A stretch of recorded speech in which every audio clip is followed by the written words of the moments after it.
Okay, here we go. Back to part two of Too Many Fish in the Sea. My phone ran out of space, so I had to go and get some more space from the cloud. But I switched over and I'm using my iPod, so that should work pretty good. Again, I cannot thank you enough all of the positive messages that I have gotten.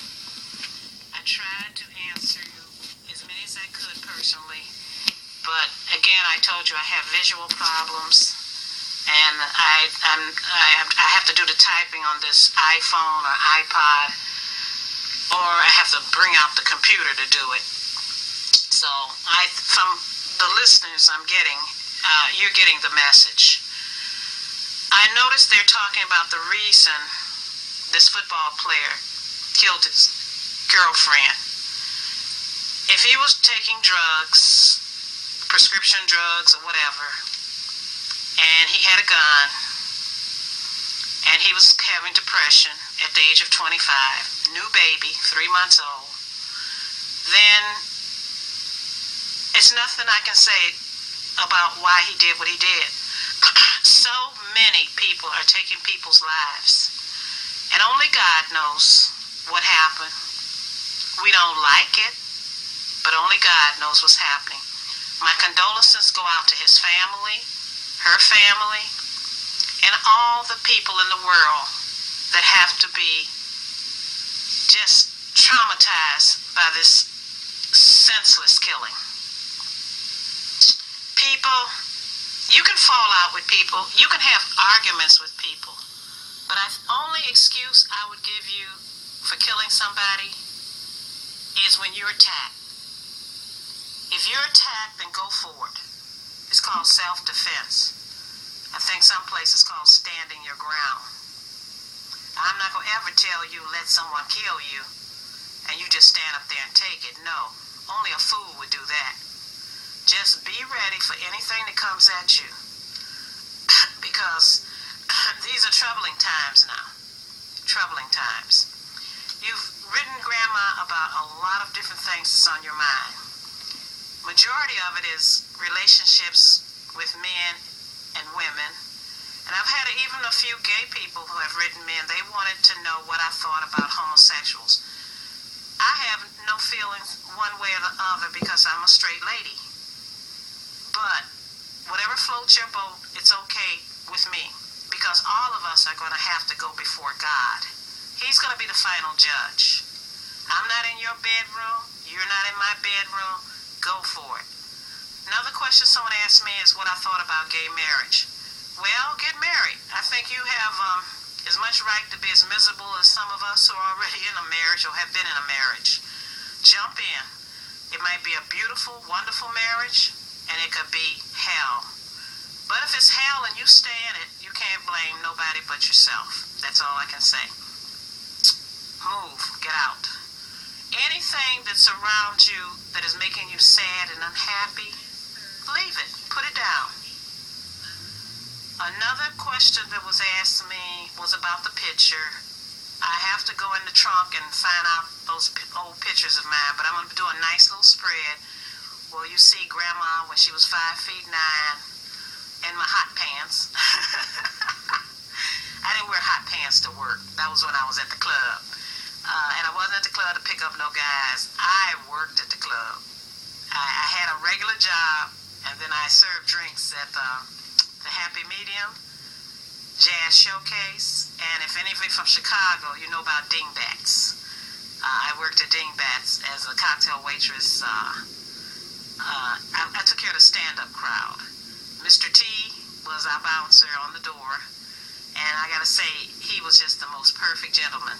And if Mr. T sees this, hi, Mr. Key, this is Judy. You know, they used to call me Lights because I went to Las Vegas and I saw the waitresses had lights on their ears like chandeliers. So I bought a pair of those. For everything to make some money, baby, you got to have a trick to it. You got to be different than the other waitresses.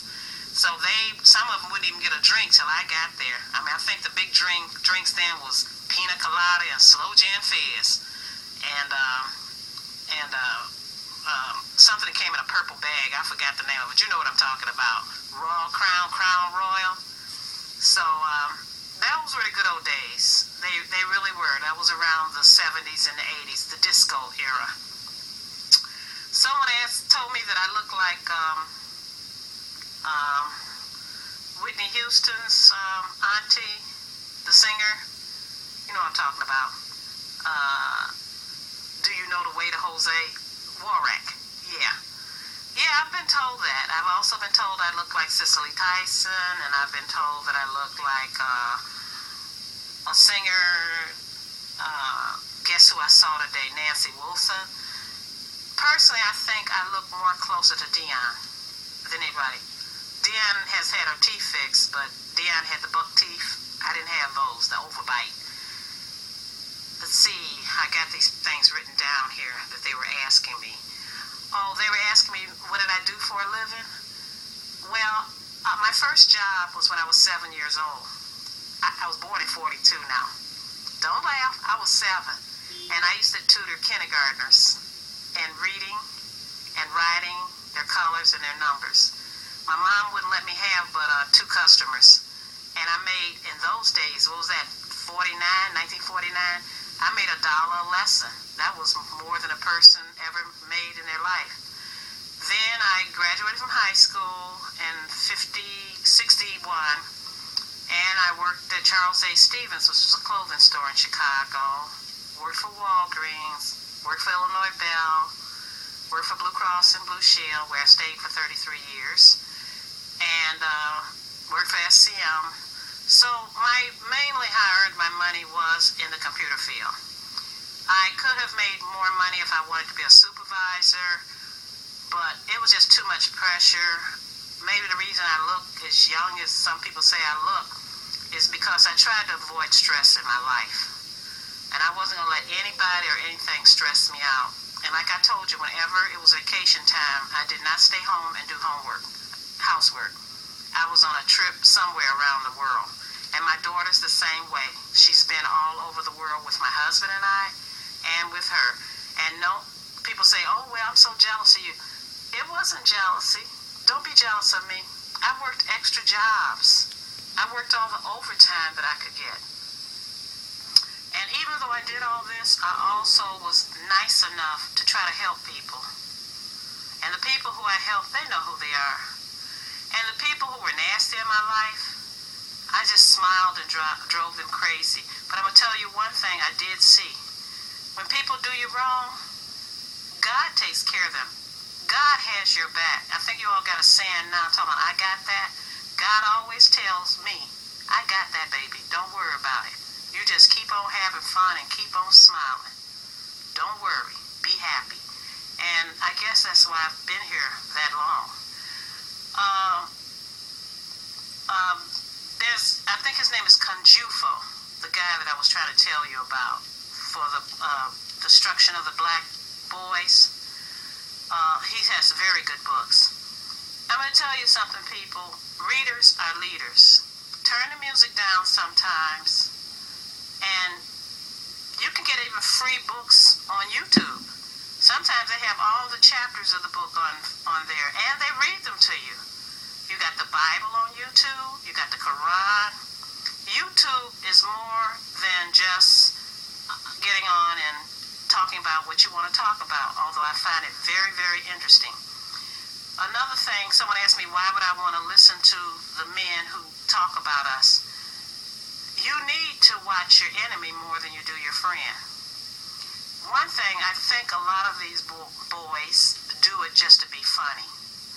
I mean, because they're attracting people who hate us, and they're having a good time laughing. You know, it's funny to make fun of someone because they got a minimum wage job or they don't have a college education. That's funny for him. And all I can sit back and say is, you're an idiot. Because my mother used to say they were called educated fools. And where it comes to hating someone because of their skin color, and you're black is beautiful. Why, whenever you have to describe a lady, yeah, she was a dark-skinned, fat, fug ugly, you know what I mean? That's not no way to talk. But if that's the way you want to do, hey, it's your channel. You do it any way you want.